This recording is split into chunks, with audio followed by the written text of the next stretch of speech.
Sou o André. Gosto bastante da aula, então, aproveitando o espírito de Copa do Mundo, de exercício de esporte, queria conversar um pouquinho com vocês sobre lesões no esporte. Então, antes de começar a falar, eu só queria conversar um pouquinho. Eu não conheço vocês, vocês não me conhecem direito, só quem sou eu, quem que é a minha pessoa que está na frente de vocês. Eu sou o Thiago, muito prazer, então, a todos. Eu me formei aqui na URGS em 2019. Me considero gaúcho, porto-alegrense. Eu nasci, na verdade, nos Estados Unidos, que a gente estava conversando, mas vim com 2 meses de vida, então eu sou gaúcho. Me formei em 2019 aqui. Em 2020 eu servi no Exército lá em Bagé, protegendo a nossa querida fronteira. Em 2021 eu comecei, então, a residência. Então, geral, tá? Então, por que eu quis fazer ortopedia? Eu acho importante vocês saberem que cada pessoa tem uma jornada diferente. Tem gente que, desde o início da faculdade, tudo que quer é ortopedia. E eu acho isso uma coisa muito legal. Acho muito legal mesmo que a pessoa consegue focar um pouco mais nisso. Eu não era nada assim. Eu nunca tinha pensado em fazer ortopedia no início da faculdade. Eu venho de uma família de psiquiatra e de clínico. Então, assim, não tem um único cirurgião numa família neurocirurgião que é casado com a minha tia. Então, não, a questão da cirurgia não era uma coisa que eu era apaixonado, nasci com um talhado na mão. Não era assim. Mas eu sempre gostei muito de esporte. Gostei muito de praticar. Jogava futebol pela Atlética, futsal pela Atlética. Já joguei pebolim e fla-flu. Já ganhei fla-flu intermédio. Sempre gostei. Para mim, jogava, mas era menor. Depois cresci e perdi um pouco o prazer. Mas eu gosto muito de qualquer esporte, eu gosto muito de assistir qualquer esporte, menos beisebol. Eu gosto sempre de deixar isso claro. Eu não gosto de beisebol e não gosto de quem gosta de beisebol. Eu não consigo gostar de beisebol. Mas eu acabei indo para ortopedia por causa disso. Assim, não tinha aquele prazer de prótese. Não, eu gostava muito de esporte. Tenho muito prazer em ver esporte, qualquer esporte. Eu torço para curling, eu gosto muito de ver qualquer esporte. E daí acabou sendo um caminho um pouco natural para mim para fazer ortopedia. Eu queria conhecer vocês, eu não conheço todos vocês, então se vocês puderem, cada um, se apresentar, falar o semestre, que eu sei que vocês são mais do início da faculdade, e por que estão aqui. Se estão aqui porque gostam de ortopedia, podem falar. Se estão aqui porque gostam de esporte, não tem problema. Se estão aqui porque querem só um certificado de graça que eu vi que vai ser dado, não tem nenhum problema também, tá? Se quiserem só se apresentar. Eu sou o André, como você já conhece. Eu sou físio com especialização em mato. Eu sou apaixonado por trauma. Eu estou aqui especificamente por causa disso. Então, o objetivo é bem específico, é preparar o máximo possível para a residência. Perfeito. Se hoje quiser dar uma volta. Eu sou a Júlia, eu sou do primeiro semestre. Tem um objetivo específico assim. Mas eu tô aqui melhorando a das áreas de pedagogia que eu me interesso. Assim. Não, é legal. É isso. Eu tô na Liga porque é meu interesse desde antes da faculdade, porque eu quebrei o tornozelo e eu comecei a pesquisar. Também gosto muito de calma. E aí a Liga foi com publicidade. E ficou bem, pelo menos? Sim, tá bem. Eu sou a Gabriela, eu sou no quarto semestre. O André, eu pedi para estar aqui. Culpa do André, então. Não, perfeito. Perfeito. Não, eu gosto dessa liga porque eu consigo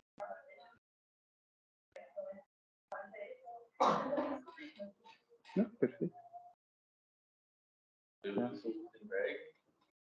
Eu estou aqui porque eu queria andar a cirurgia, travessia, é uma área de interesse também, e também tem muito interesse em honra.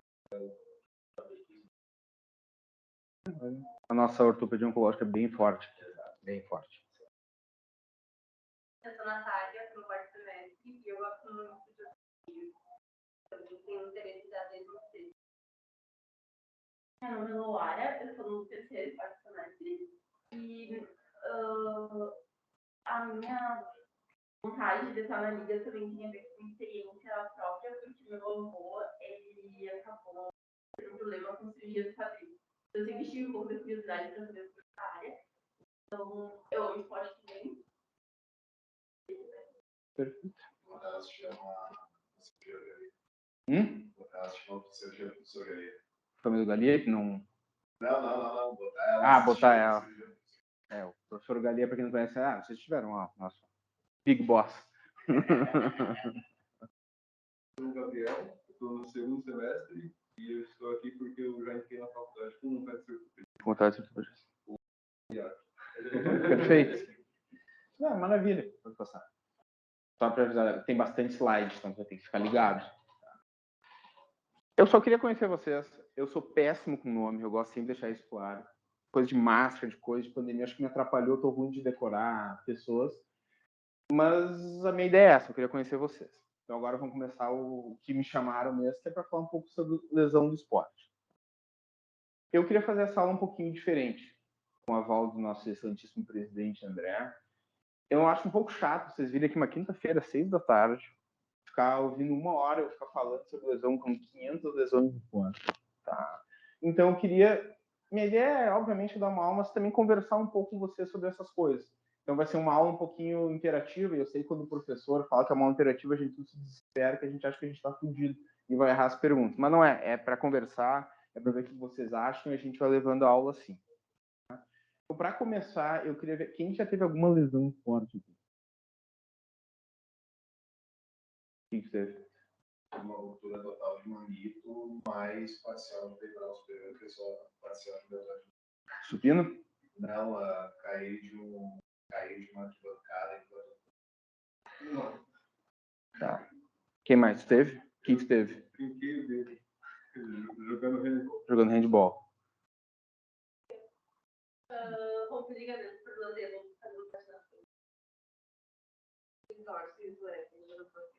Maravilha.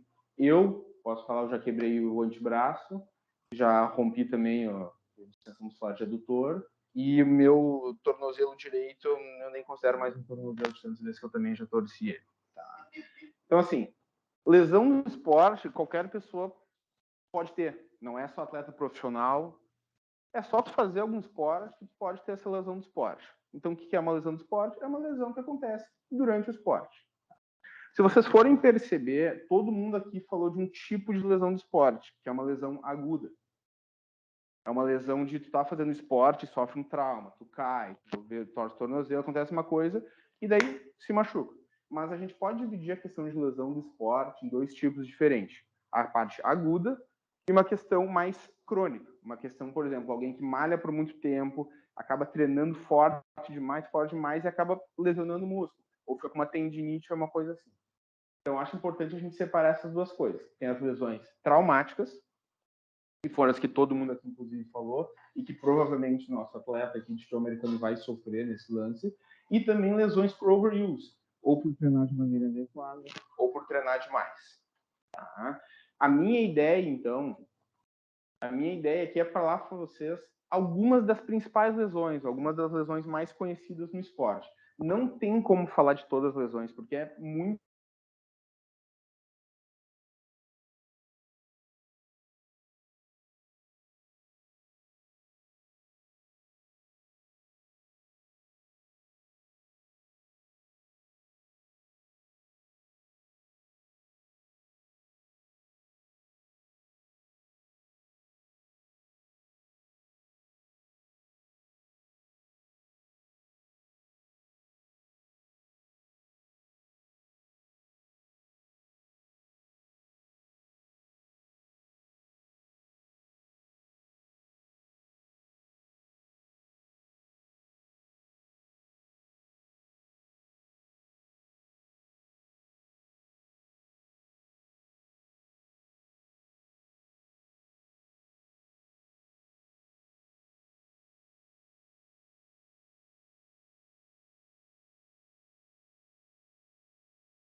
que eu nem consigo fazer tanto porque eu me machucaria um pouco mais.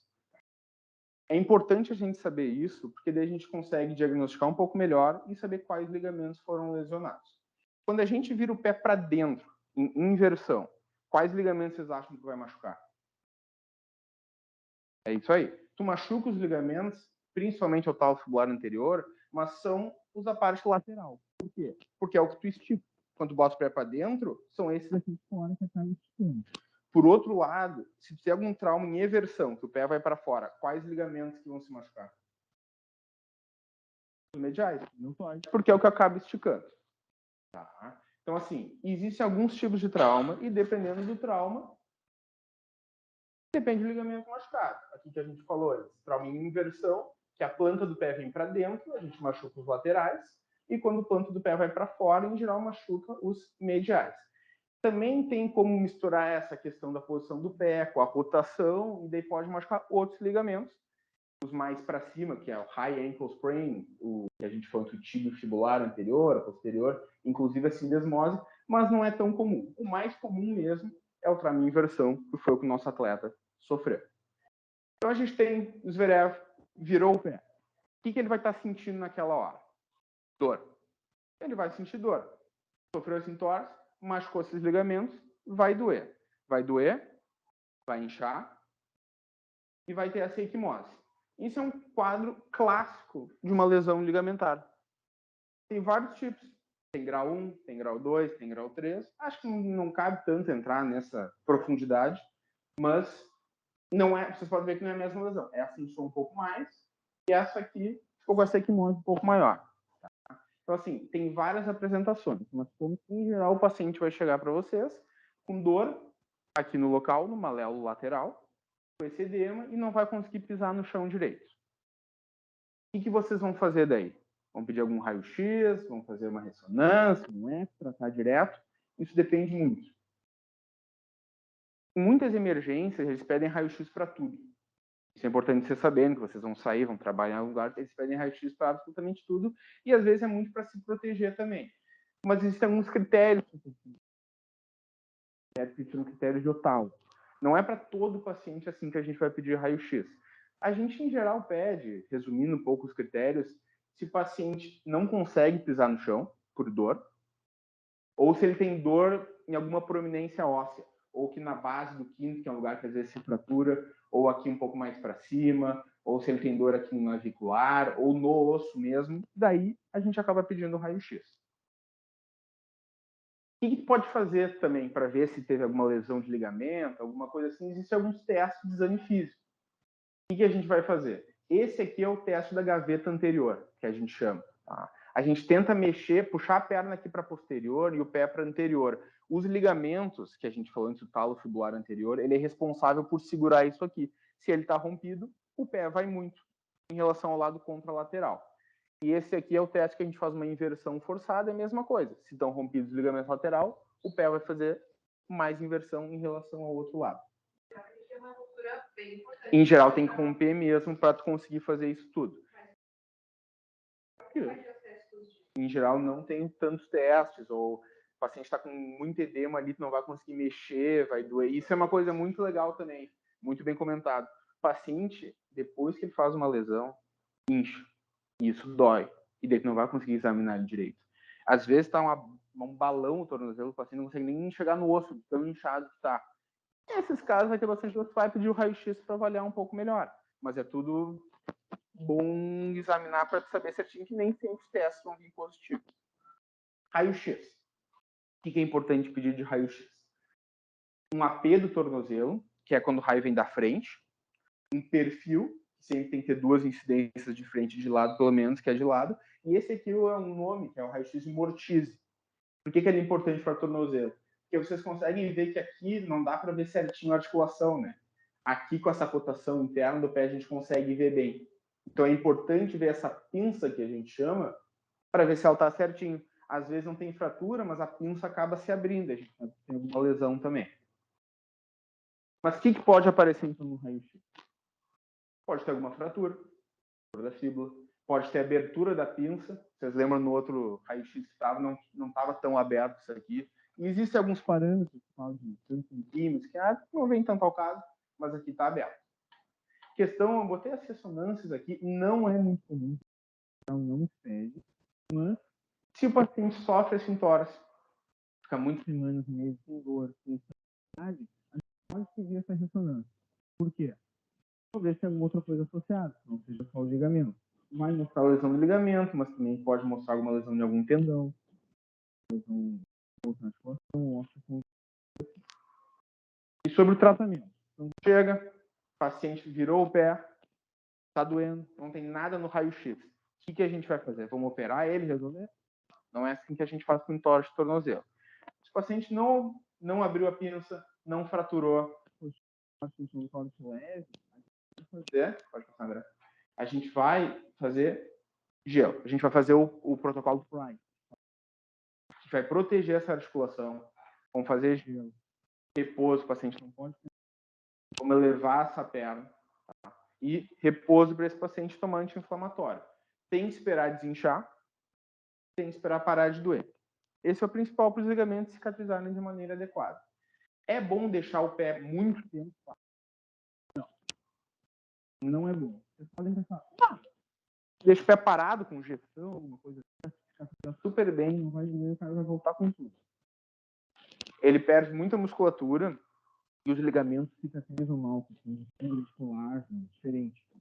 Então é importante fazer uma fisioterapia até razoavelmente precoce, não é bom esperar muito.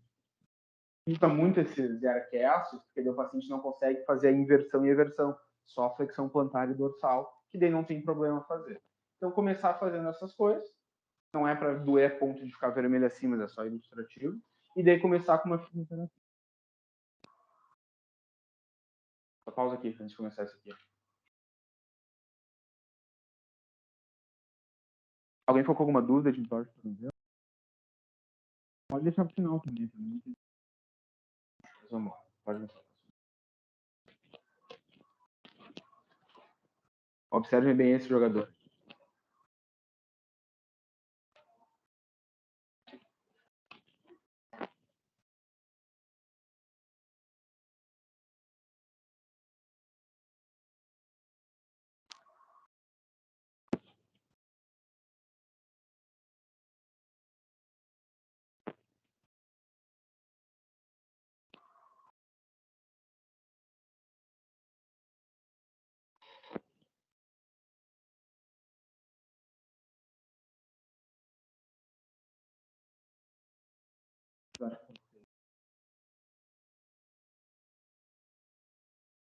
Eu acho que ele passou.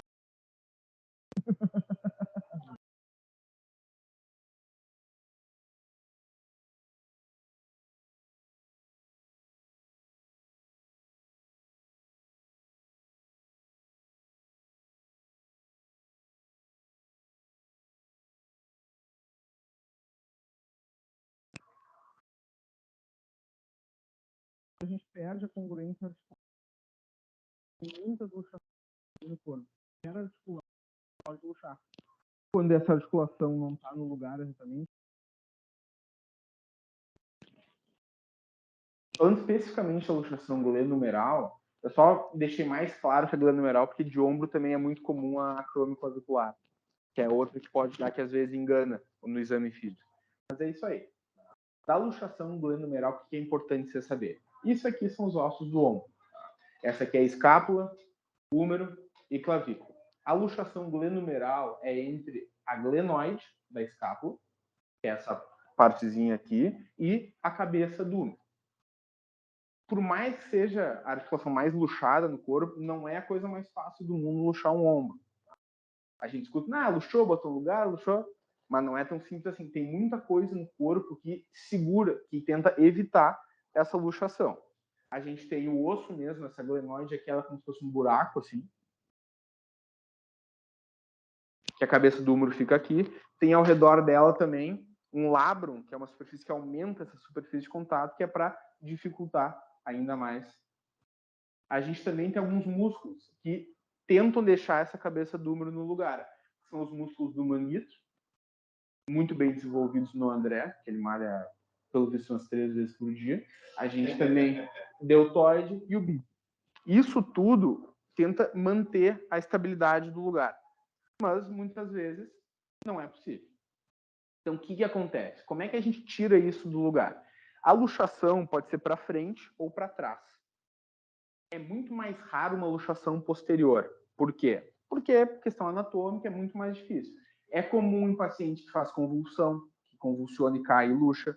É comum em paciente que toma um choque elétrico. Ou, inclusive, um jogador de handball foi arremessar uma bola, tomou um trancão aqui e luxou para posterior. Mais raro, mas também acontece. O mais comum... O mais...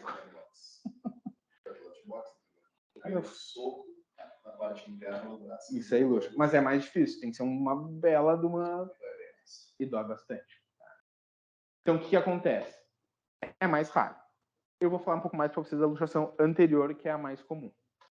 Como é que um paciente sofre luxação anterior? Ele pode sofrer um trauma aqui de trás, que traz esse húmero, esse osso para frente, mas o mais comum, que foi o caso do nosso atleta, é quando o paciente está em rotação externa, tá?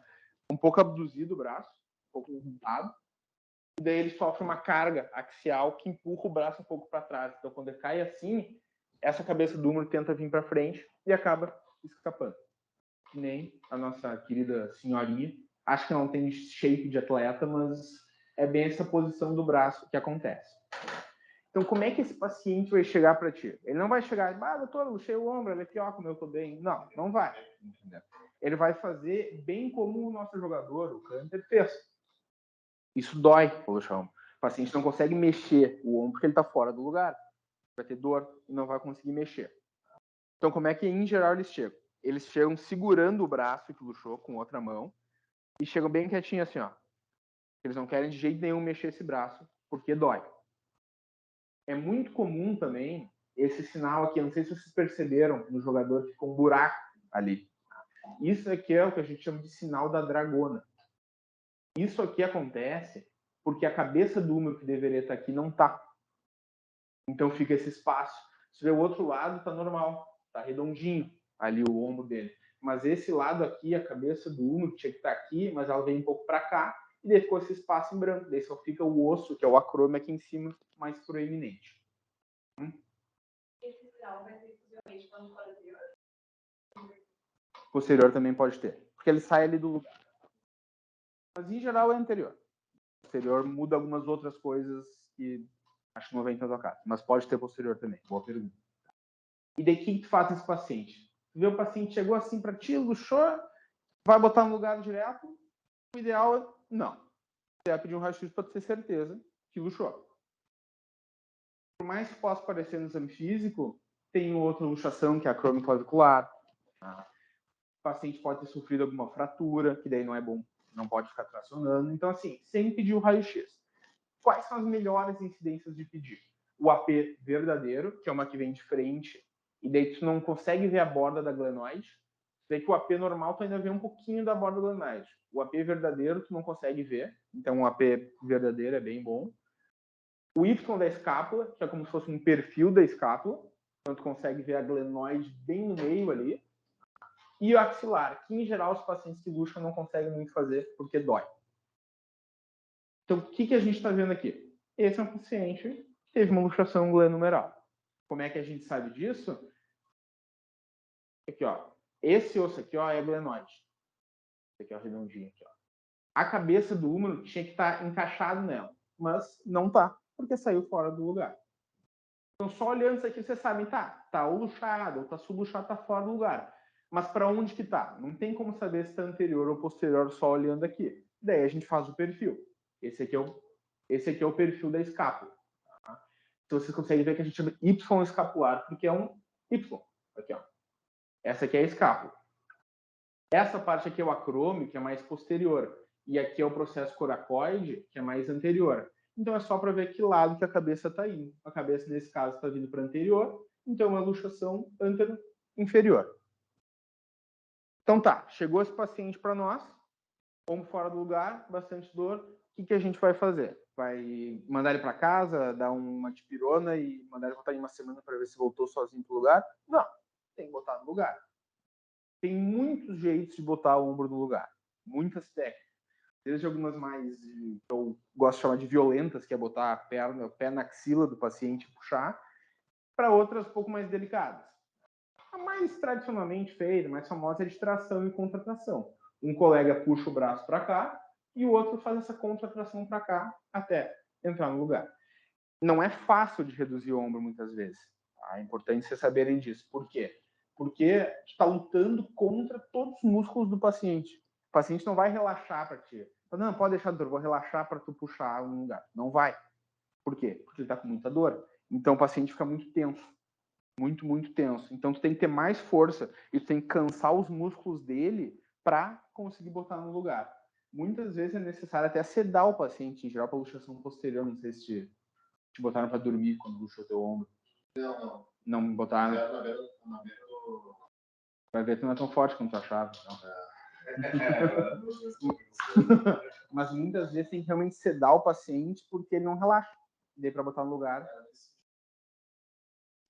Mas tu não tem, em decorrência da dor, uma inativação de capacidade de contração? Não. A biomecânica atrapalha, tu não vai conseguir levantar, mas o músculo vai ficar tenso, vai contraturar com dor. Quando a gente tá com dor, a gente fica todo contraturado. Então, assim, o cara não vai conseguir levantar o braço, a cabeça do húmero não tá na glenoide para fazer a alavanca, do mangueto, do... mas os músculos ainda, se não teve dano nervoso, nem nada assim... Não. Tu vai, não sei se já reduziu algum ombro. Não, já viu. É sacanagem. Tem que fazer força mesmo. O cara não pode alguma coisa. É ruim. Tá? E é pior ainda na primeira. Às vezes, se tem mais vezes, facilita. Mas na primeira é pior. Então, falando até sobre isso, depois de botar no lugar, o que a gente faz? Vai liberar o paciente para fazer o que quiser? Não vai. Por quê? O paciente, quando tem uma luxação, a estrutura aqui da região se lesiona. Ela acaba se machucando. Então, tem que esperar cicatrizar. Então, bota uma tipóia. Essa tipóia que a gente chama de tipóia Velpô. E fica um tempo assim. Depois disso, tem que cuidar para não voltar a luxar. É muito comum ter luxação recidivante, principalmente quando é uma pessoa jovem que quer continuar fazendo o mesmo esporte que vem fazendo. Por quê? Porque ela está predisposta aos mesmos tipos de lesão, ela já tem uma instabilidade aqui no ombro, então tem que cuidar com essas coisas. Como é que a gente reduz a chance da pessoa luxar de novo? Com fisioterapia, reabilitação, fortalecer aqueles músculos que mantêm o osso no lugar. Isso diminui a chance. Muitas vezes, se um atleta jovem que se machucou, ele vem luxando várias vezes de repetição, é necessário até uma cirurgia. E tem um monte de técnico, coisas não vem ao caso. Mas às vezes chega ao ponto de precisar até operar para parar de sair do lugar. Agora, próximo caso. Esse atleta aqui.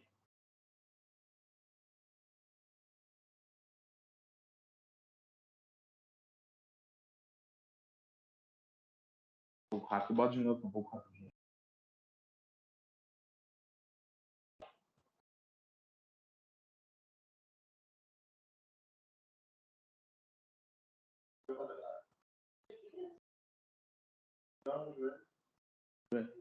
Os comentaristas falaram tudo errado. Né? Então é bom que não tem som aí. Esse moço fez uma lesão sem contato, tá? No joelho direito dele. Só para olhar, é o joelho direito dele. É bem na hora que ele vai pisar no chão. Quando ele pisa no chão, ele levanta e ele já bota a mão. Eu botei de propósito esse vídeo que não é uma coisa muito clara. Entendeu? Só para avisar vocês, não é uma coisa super... é óbvio que é isso, não é. Esse paciente, o Hernandes, que é lateral da França, ele teve uma ruptura do LCA, do ligamento cruzado anterior.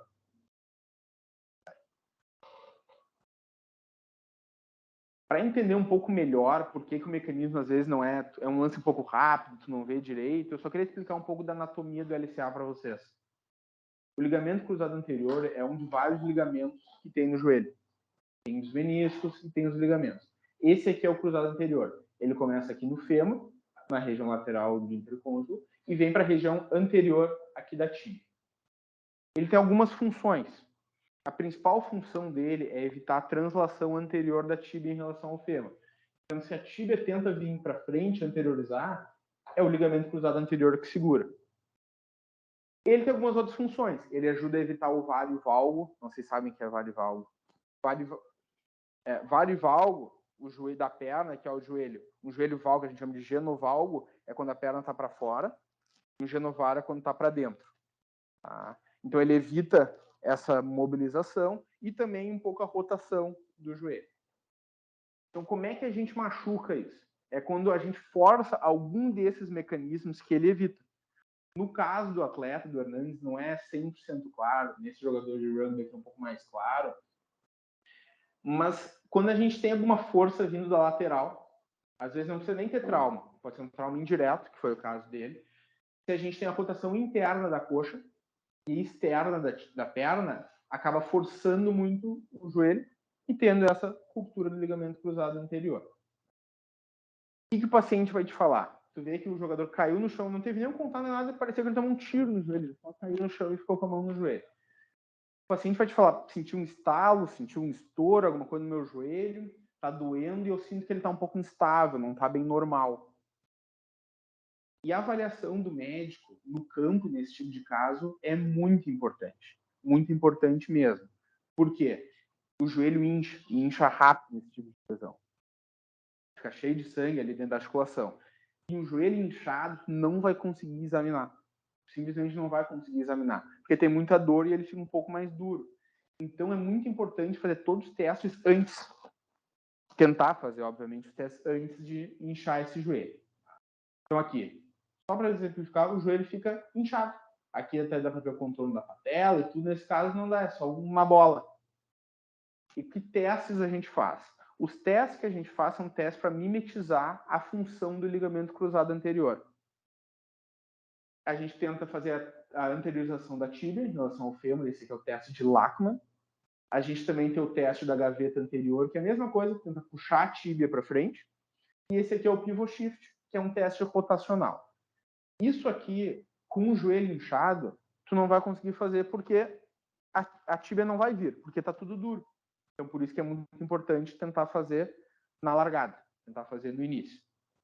Para esse tipo de caso, o Hernandes, depois daquilo foi atendido e tudo, viram que ele ia sair, foi substituído, levaram para o hospital.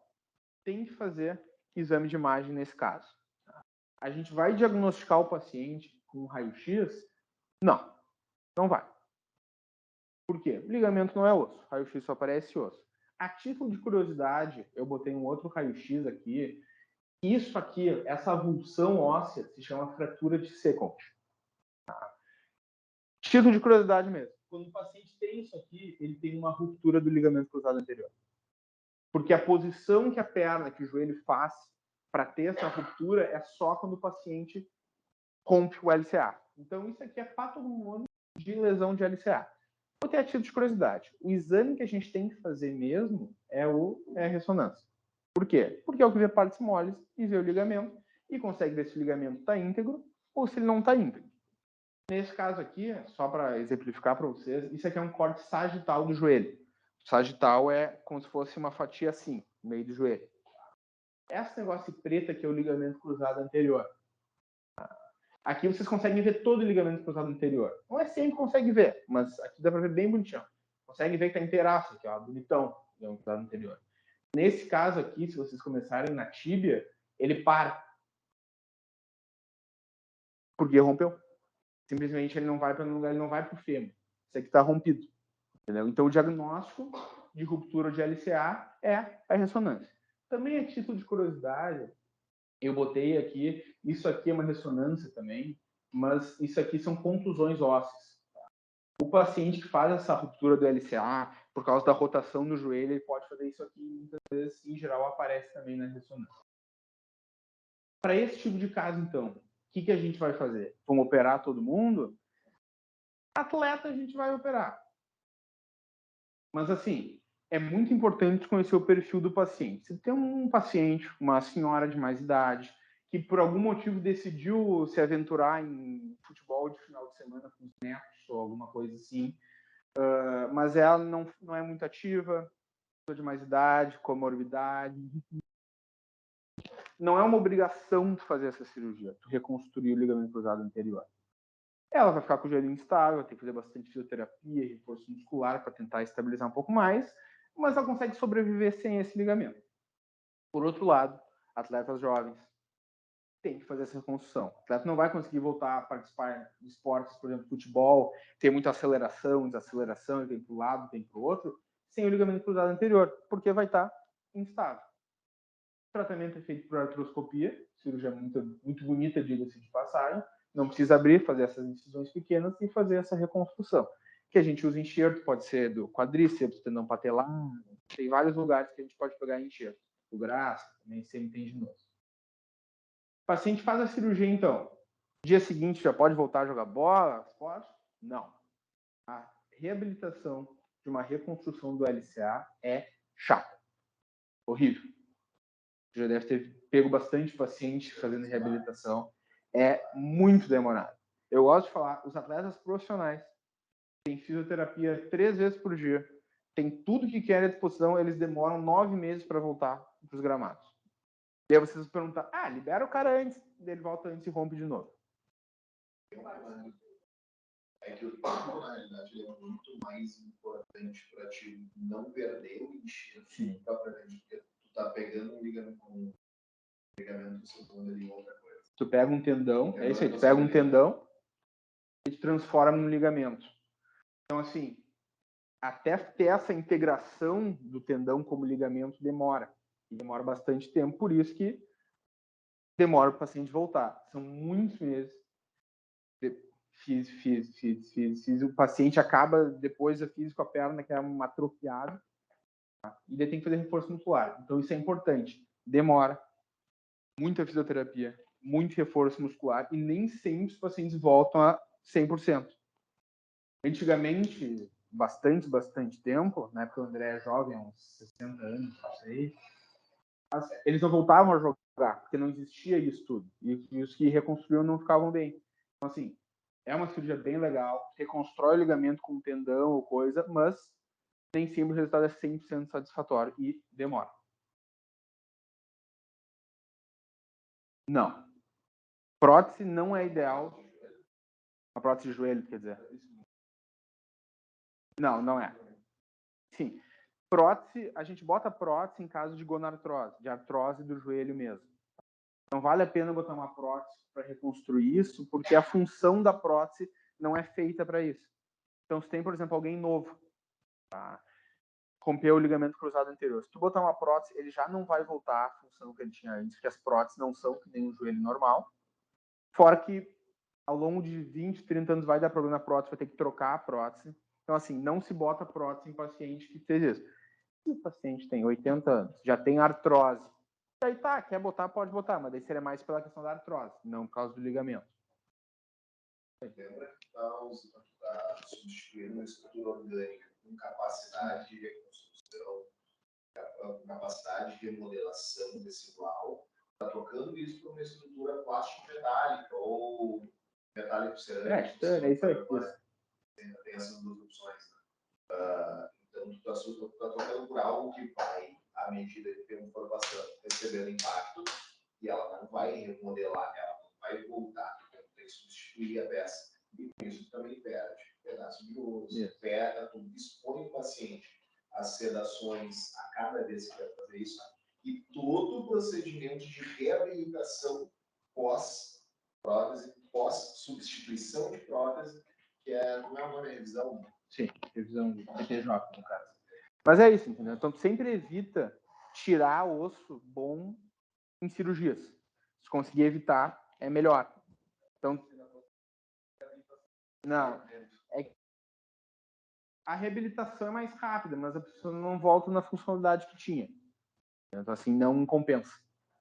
O tempo de reabilitação da reconstrução de ligamento ele só é demorado porque tu tem um período em que tu faz, em que o tecido ele vai ter essa pseudo-modificação em decorrência disso. Tu precisa dar tempo para que aquele tecido se remodele, para que tu não acabe laceando o tecido e ele não tenha as funções que já explicou. Pode acontecer que tu está pegando um tecido que ele tem uma característica de ser mais elástico, colocando em uma função que ele tem que ser mais firme. É isso. A reabilitação propriamente dita não é tão problema é quando chega na hora de reforçar a coisa, a perna tá tão atrofiada, fica muito tempo parado, que demora mais mesmo. Mas é isso aí, uma pergunta. Próximo aí, para dar uma olhadinha. A gente já falou de uma ruptura parcial. Não precisa operar necessariamente. Daí, Tem um reforço, esperar. isso depende muito.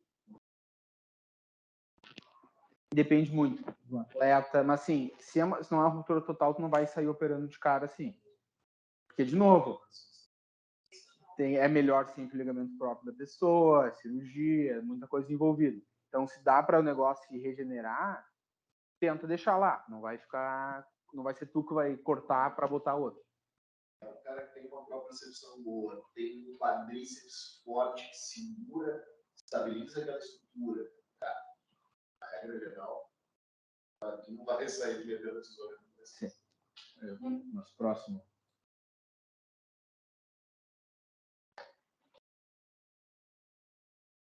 Ele foi uns 400 metros em Olimpíada de Barcelona, se não me engano. Vamos dar um zoom, né? Aí, ó.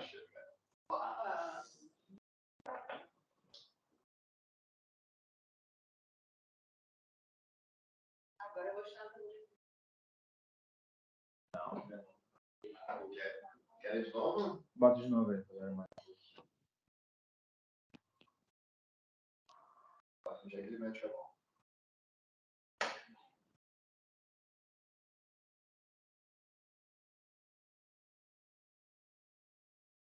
Isso é uma coisa interessante. Às vezes, olhando de longe, não consegue ter muita ideia. Mas, no caso, no zoom, é importante ver o paciente posterior da coxa. É isso aí. Esse vídeo eu acho bem legal, eu não mostrei todo o vídeo, mas o pai desse atleta, ele entra na pista e ajuda ele a acabar a corrida. Ficou bem famoso, eu acho, bem emblemático. Mas os pacientes é uma distensão muscular. É isso. Distensão do quê? Dos isquiotibiais. Botei esse vídeo porque, assim, distensão muscular pode ser de qualquer músculo. E a distensão é o quê? É um estiramento ou ruptura da fibra muscular ou do tendão, que nesse caso são dos isquiotibiais. Só para vocês saberem, os tibiais são 4 músculos, ficando na parte posterior da coxa, semimembranoso, semitendinoso e as duas cabeças do bíceps. Como é que isso acontece, então? Isso acontece quando, por algum motivo, a força nesse músculo excede a capacidade dele de aguentar essa força.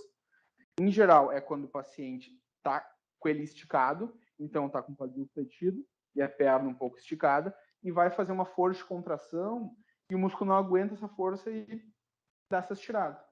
Tem vários tipos de grau 1, grau 2, grau 3, que chega a realmente romper mesmo, mas também um pouco mais aprofundado, acho que não vem tanto ao caso, mas saberem disso tudo. E isso é muito comum. É muito comum na coxa, é muito comum na perna também, panturrilha, estrutura já teve também, tudo, né? Então, não sei bem. Só mostrando para vocês, é a hora que ele está mais esticado e tem mais energia, entendeu? Então, é logo depois, quando está esticado e faz essa força aqui, pode romper. E pode romper correndo, pode correr no salto, pode correr parando e indo para o outro lado. Então, tem muito jeito de romper. Então, o que o paciente vai sentir? No caso, especificamente, uma distensão dos isquiotibiais. Ele vai estar correndo, vai estar fazendo, e pá, bota a mão na coxa e para. Por quê? Ele sente uma dor súbita, uma dor abrupta, que parece que tira a força dele. Quem já teve esse tipo de lesão sabe que parece que tu perdeu a força. Não consegue mais fazer força. E é por dor, mas não é só por dor. Parece que tu perdeu a força do músculo. Eu lembro, há um tempo atrás, jogando bola, eu chutei uma bola de longe, senti a virilha e parecia que minha perna toda pesou. Ela não está mais pesada, mas eu perdi a força dela. Simplesmente não conseguia mais correr direito, passar a bola, tá? Então, é isso aí. O que o paciente vai se queixar? Muita dor. O paciente pode ter uma equimose, tá? Que é causada por causa do hematoma que se forma no local da lesão. Nem sempre vai ser tão absurdo assim, tão grande assim, mas pode ser também.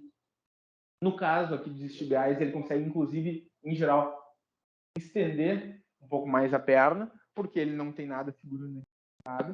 O paciente vai ter dor, pode inclusive sentir a lacuna do espaço que se rompeu o músculo ali, muitas vezes, se for bem grande. Vamos fazer exame de imagem para ele, ressonância, raio-x, coisa? Podemos fazer, mas no caso, o músculo não vai aparecer no raio-x, então não vai mudar nada.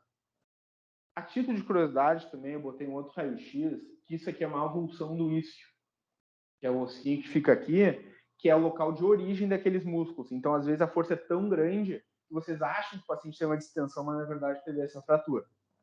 Raro, isso é raro, só para deixar claro, né? Uma coisa comum, botei mais para ver que tem outras coisas que podem acontecer. Em uma ressonância, tu consegue ver bem a lesão.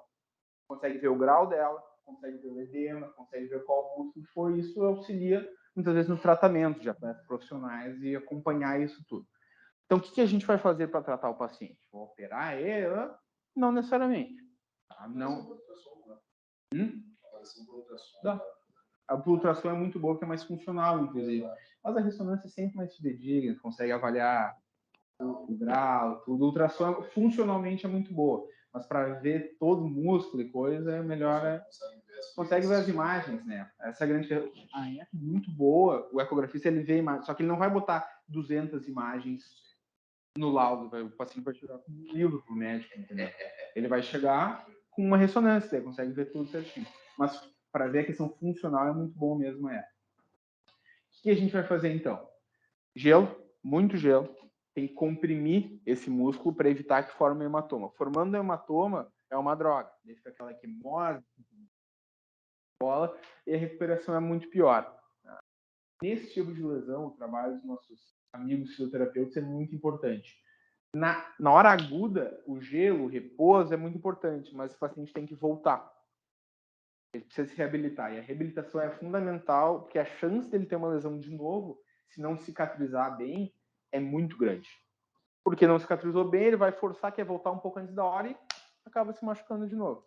Então o pessoal faz reabilitação, alongamento, reforço muscular, massagem, tem massagem aqui, ultrassom, tem muita coisa que pode fazer que realmente te ajuda. Agora mais um casinho. É o próximo.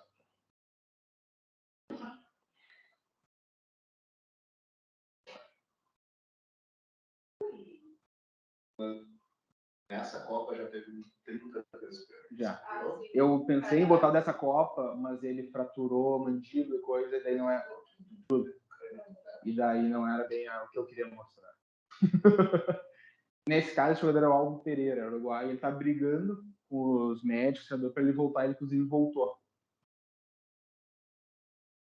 Isso que às vezes a gente acha que é raça uruguaia, às vezes é só burrice. Né? O que vocês acham que aconteceu nisso aí? Ucraniano. Tá. Mais especificamente, tá na moda falar hoje em dia. Não. É que aqui não conseguem ver tanto ele, mas o paciente teve uma concussão. Sim. Se quiser, olha a cara dele, dá o play de novo aqui. Olha depois a cara dele, você vê que ele tá com um ar um pouco fora do ar, assim.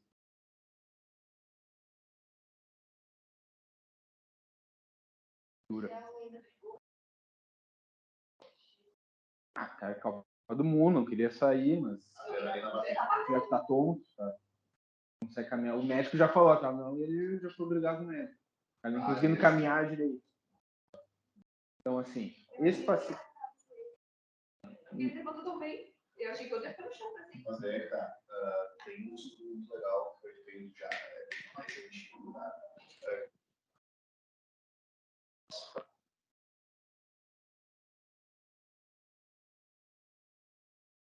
Se não me falha a memória, foi feito com Mike Tyson. Mike Tyson foi receber uma fratura de 3 costelas 4 dias depois de recuperar com diagnóstico.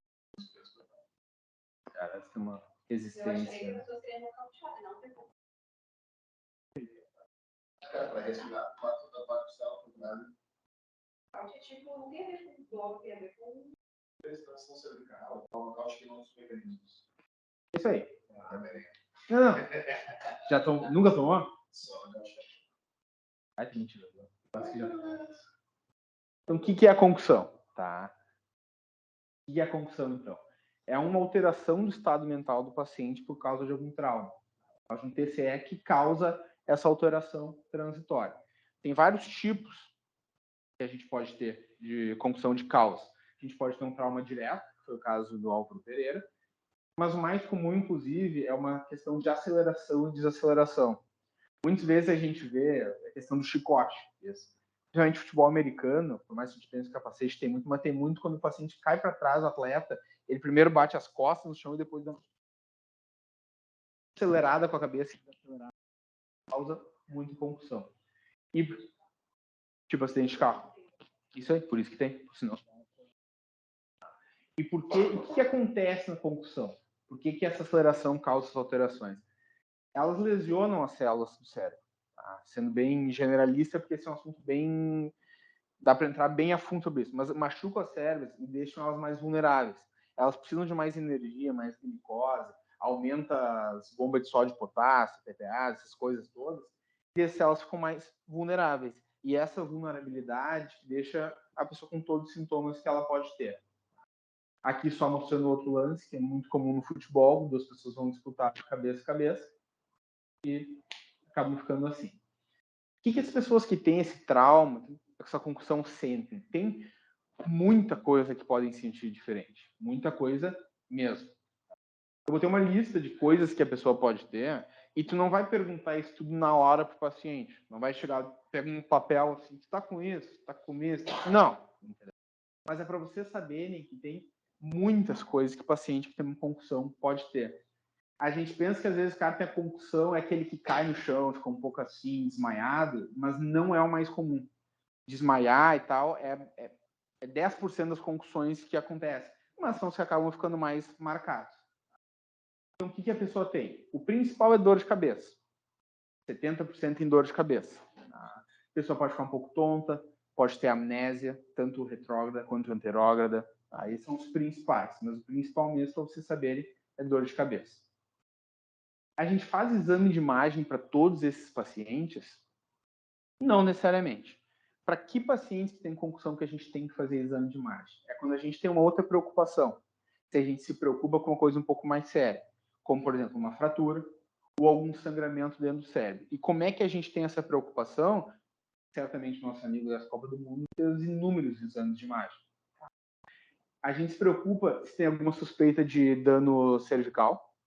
Há alguns anos, eu estava vendo o jogo da PUC no futsal e uma conhecida minha deu essa chicotada e desmaiou. Daí essa aí é dano neurológico, tem que ser levado. Tá? Paciente que tem piora do estado mental, que pode significar que está sangrando, um sangramento aumentando, ou suspeita de fratura, ou se ele tem alguma perda neurológica de motora ou sensitiva, isso são coisas que tem que levar para fazer exame. Título de curiosidade. A concussão não aparece em exame de imagem. Por quê? Porque é uma questão, não é estrutural, ela é celular. Mas existe exame de imagem que consegue perceber essa alteração celular. Essa aqui é uma ressonância funcional, tu vê a reatividade do cérebro. Nesse caso, consegue ver uma pessoa normal, e aqui o cérebro muito mais reativo, quer dizer que as células estão trabalhando mais, e por isso que elas acabam estando um pouco mais vulneráveis. Então, o que a gente vai fazer? O atleta pergunta, vocês estão lá, no intermédio ou inter-ATM, um amiguinho de vocês vai lá, pá, caiu, bateu, desmaiou, o que vocês vão fazer? Vão liberar para voltar a jogar? Não. Não é assim, não é um negócio, não, quero voltar. Não é assim que funciona. Não pode simplesmente liberar a pessoa para jogar. Existem inúmeros protocolos que devem ser seguidos. Cada esporte tem o seu, cada país tem o seu, cada time tem o seu, mas tem alguns protocolos que tem muitas perguntas que tu faz para ver se a paciente teve uma concussão e se pode ou não pode voltar. Nos Estados Unidos, os americanos, inclusive, tem a tenda azul que levam o atleta para dentro de uma tenda para não ter barulho de fora e coisa, para fazer essa avaliação mais fidedigna. Se for diagnosticado uma concussão, tu faz o protocolo, tu tá, o paciente teve uma concussão, tu tira o paciente de campo. Ele não pode voltar a jogar bola, ou futebol americano, ou aquele esporte. O paciente com concussão tem que ficar pelo menos 24 a 48 horas sem fazer nenhuma atividade física. Nenhuma, tem que ficar parado e deixar o corpo se recuperar. De novo, tem muitos protocolos que podem ser feitos do retorno desse paciente para o esporte. Em geral, os protocolos respeitam os sintomas do paciente. Se o paciente está com dor, tu não deixa ele voltar ainda. Se ele está bem, não está com dor, não está com nenhum sintoma, daí tu deixa ele começar uma caminhada. Vê se numa caminhada ele sente alguma coisa. Se ele consegue caminhar, tu deixa ele dar uma corrida. Se ele consegue correr, tu deixa... São várias etapas, mas ele não pode ter sintoma. Se tiver sintoma ou voltar antes da hora, tem muitos problemas muito sérios que podem dar. Tem síndrome pós-concussão, tem síndrome do segundo impacto, tá? Que é uma coisa que acontece quando o atleta volta um pouco antes da hora e bate de novo. Nesse caso, vamos mostrar aqui, mesmo o atleta, o Álvaro Pereira, um mês depois, ainda não estava recuperado, foi jogar bola, aquela raça Uruguai e coisa, teve um lance normal, ele bateu a cabeça de novo. Ele provavelmente, se ele tivesse, digamos, o normal dele, ele não ia cair desse jeito. Vocês veem que ele nem se protege da queda, né? O que isso quer dizer? Olhando retrospectivamente, a gente vê que ele não tinha que ter sido liberado para voltar ainda. Provavelmente ele forçou, falou que estava tudo bem, mas acontece esse tipo de coisa. E esse segundo trauma é gravíssimo. É uma das principais causas de morte em atletas que têm esse tipo de atividade, de concussão, entendeu? Essa síndrome de segundo impacto, que é o segundo impacto, não sei se chegou a ser o caso dele necessariamente, mas tem assim 50% de chance de morte. Por quê? O cérebro ainda está lesionado, não está 100% recuperado, daí dá isso, a pessoa tem um edema cerebral, tem apneia, tem um monte de coisa decorrente desse segundo trauma, porque ele ainda não estava recuperado. É a mesma coisa, se forçar um músculo, só que a diferença é que o nosso cérebro é mais importante. Tá, pode passar. Então, assim, tirar de campo e respeitar todo o protocolo. Tá? Vou mostrar um último vídeo para vocês.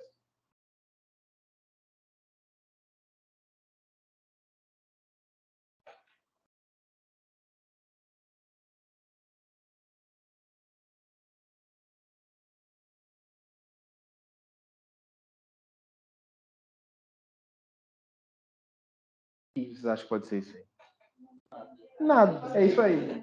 CS é só botei de brincadeira que muitas vezes a gente bota, a gente acha que o cara caiu, o Neymar deu 15 voltas no chão.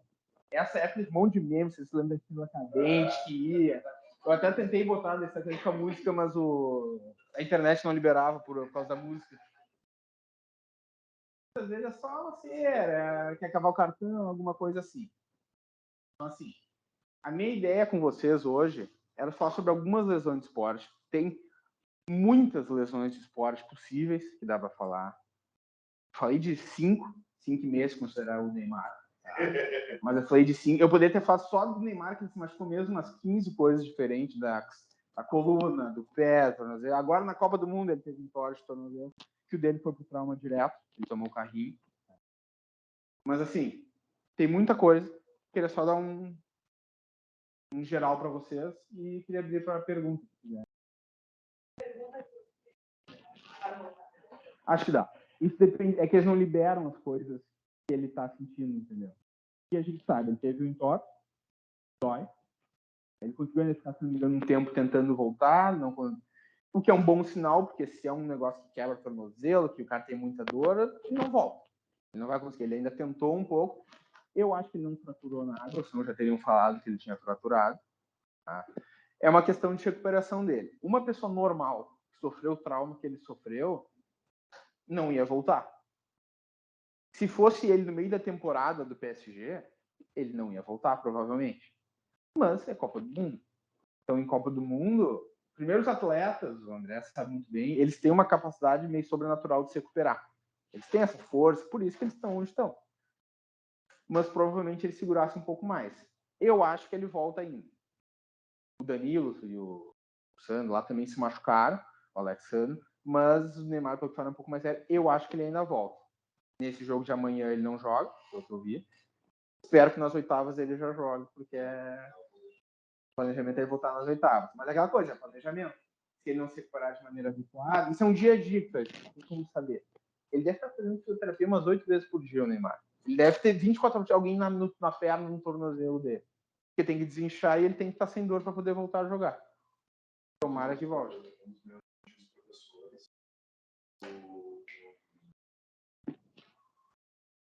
esse fisioterapeuta do Inter, na época que o Inter foi pro Mundial e tal. Ele dizia, cara, literalmente passava fazer o papo dele porque era o tempo todo. No Campeonato Mundial de Clubes, é o tempo todo. É o tempo todo, coisa. E eles já têm essa capacidade de se recuperar rápido. Então, por mais que a gente fale, se machuca muito, não é assim. Esses caras têm uma capacidade de aguentar muita porrada e de se recuperar muito rápido. Eu espero fortemente que ele volte a tempo de jogar. Porque apesar de muitos outros criticarem ele, eu acho ele muito fraco.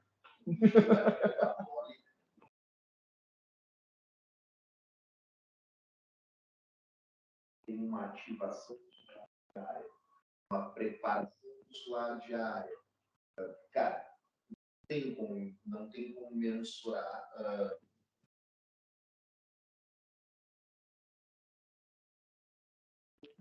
Você deve ter lido muito. Só que não sabe, é o maior nadador da história do universo. Eles já fizeram testes de quantidade inteiro sobre que as outras pessoas. Ele tem uma biologia, uma estrutura diferente, uma biologia diferente, é por isso que chegou onde chegou. Outro exemplo que aí dá para ter uma ideia real de capacidade linear de dor. Ronda Rousey, há algum tempo atrás, ela foi fazer de alguma coisa da televisão uma hora. Impulso e arrancou a falange distal do doído. Ela pegou a falange. Gente, caiu. Acho que eu tenho que ir para o hospital. E tipo, cara, tem a ação dela. Ela pegou.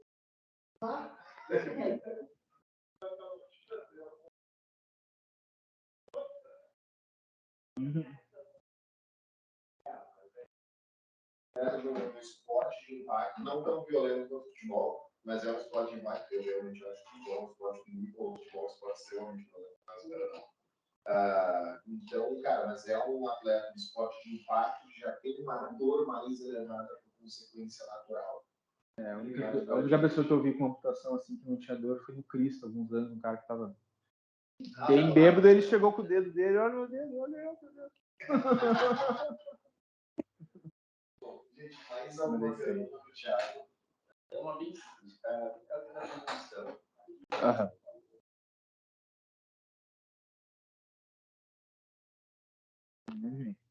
Hoje em dia não tem lugar a sério. Tem contato cabeça com cabeça, o juiz tem que parar o jogo na hora para entrar os médicos. Por quê? Só a concussão não seria uma emergência porque não tem um tratamento para concussão, não é, vou dar um remédio, não. Mas tem que cuidar para não acontecer aquelas outras coisas, que é tudo evitar pior.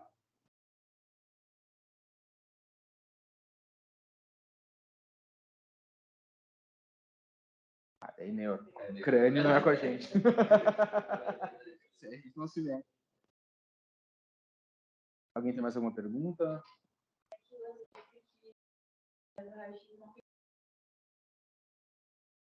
Uhum. Uma situação em que não tem, por exemplo,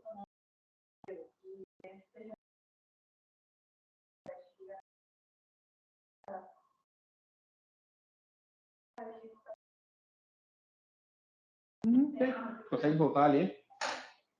Primeiro que também dá para fazer uma ecografia ou alguma coisa assim.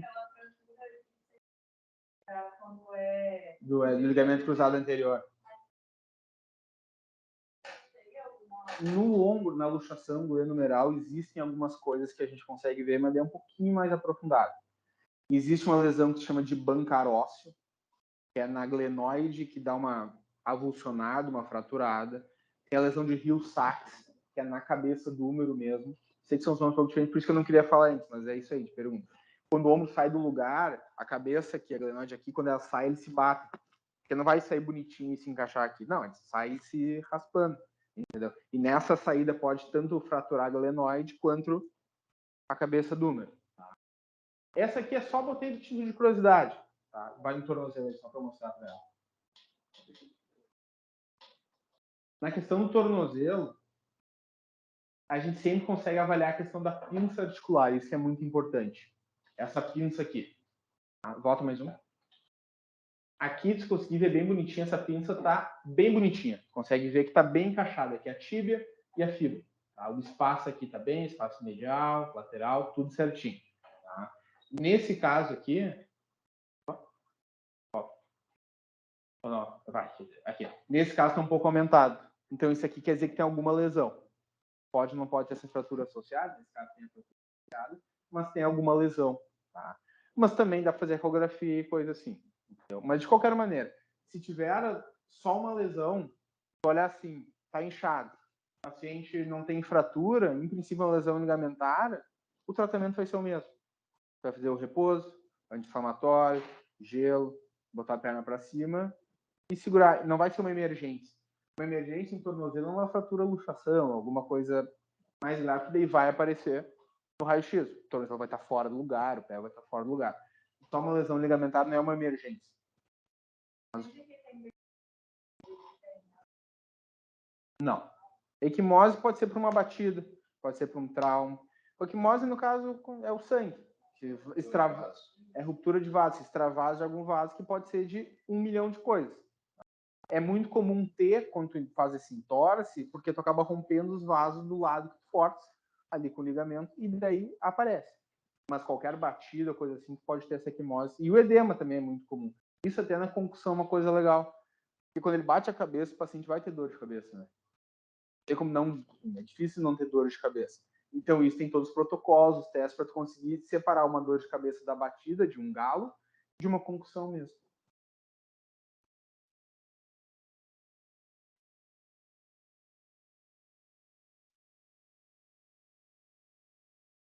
De que, desculpa? De algum tendão. Sim, é bem comum, principalmente pessoas de mais idade, que quando tem uma luxação anterior também rompe músculo. Eu queria perguntar qual o procedimento, no caso, não se qual seria o procedimento para quando acontece? Quando acontece, não é uma urgência, não é tipo, tem que operar rápido na hora, não é uma urgência. A urgência é botar o ombro no lugar. A questão do depois, pode fazer uma eco, pode fazer uma ressonância para avaliar isso, e dependendo de como foi a ruptura, de quanto que rompeu, de como está a funcionalidade do paciente, pode pensar em fazer uma reconstrução do manguito, uma tenorrafia do manguito. Mas a urgência é botar no lugar. Se o paciente teve essa luxação e também teve alguma fratura, quebrou muito da glenoide, quebrou alguma coisa diferente, daí seria uma urgência possivelmente pela fratura, não necessariamente pelos músculos do manguito. A urgência é botar no lugar. Acho que a urgência em relação à ruptura vai ser de músculos funcionais, onde tu tem uma redução de tecido pós-ruptura pelo tempo. Bíceps é um exemplo. Tem se depois de um determinado tempo, se tu não fez a reconstrução dele, ele fica tão encurtado que ele perde funcionalidade, tu não consegue estender. Mas é isso. Tipo, a urgência é botar no lugar. Depois pode avaliar o resto com mais tranquilidade. A não ser que tenha que fraturar da cabeça do úmero. Daí tu opera pela fratura. Mais alguém? Alguma coisa? Thiago, só tenho que te agradecer, meu parceiro. Vai ter mais um slide no final. É uma tradição minha. Legal. Eu sempre boto uma foto do Luana nas apresentações. Mas isso é desde a época que ele era rei da América, tá? Então agora ele não tá mais em alto. Mas eu gosto de manter essa tradição. Em geral, nas apresentações eu boto atrás de uma outra imagem, mas eu sempre sei que ele tá lá. Dessa vez eu acho que dá pra botar, porque ele está sempre. Enfim, eu queria agradecer muito vocês mesmo pelo convite, tá? Eu sei. Para vocês pode ser, convidar lá, ele foi, topou, mesmo. Bem legal, bem especial isso. Eu falei com ele, eu gosto bastante da aula. Sempre que precisarem, se o pessoal não gostar, eu sei que não vamos chamar de todo também, não é problema. Não é problema. Não vou levar para o lado pessoal. Se quiserem contato comigo, quem tem meu WhatsApp pode mandar o WhatsApp, pode passar para os outros. Botei aqui também meu WhatsApp, meu e-mail, Instagram, Twitter para quem usa, não é uma coisa tão usada no nosso meio aqui, mas eu tenho um Twitter lá que ele existe. Coisas mais bobagens já, mas é bem legal de medicina. É o que está mais crescendo para medicina nos Estados Unidos, principalmente. Então, para quem não tem, eu recomendo fazer. E é isso. Qualquer coisa que precisar, estou sempre à disposição. Espero que dê para ver bem aí, pessoal aqui de casa. Muito obrigado, de verdade. Obrigado pela sua disponibilidade, primeiro de tudo. Foi um dos caras que realmente disse, pô, precisando, me chama, tô lá. Isso é muito legal, é muito gostoso ter alguém que realmente está disposto, que realmente está afim, que gosta da coisa. Dá para ver que tu tem um prazer diferenciado pelo tema e principalmente dá para ver que tu gosta de dar aulas pra gente. Para quem está começando, para quem está conhecendo, para quem não sabe se isso é opinião, eu não tenho muita evidência, visivelmente, ama o que faz, se interessa pelo que faz.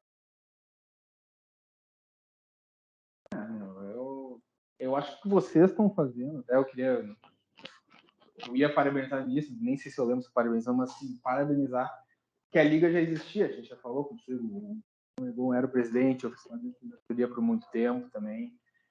É uma coisa muito legal, mas acabou, a gente se formou e acabou meio que morrendo. Então, vocês voltando, estão com esse gás novo, primeiros semestres, eu acho isso muito legal mesmo. Não é aquela obrigação, não é assim, entendeu?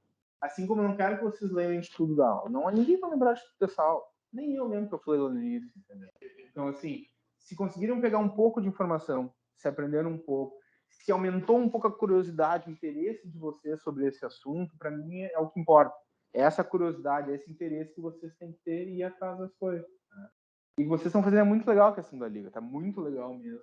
As ideias de vocês estão muito boas, então parabéns aí. Eu dou parabéns para ele, que quando é que converso mais, mas o parabéns é realmente para todos.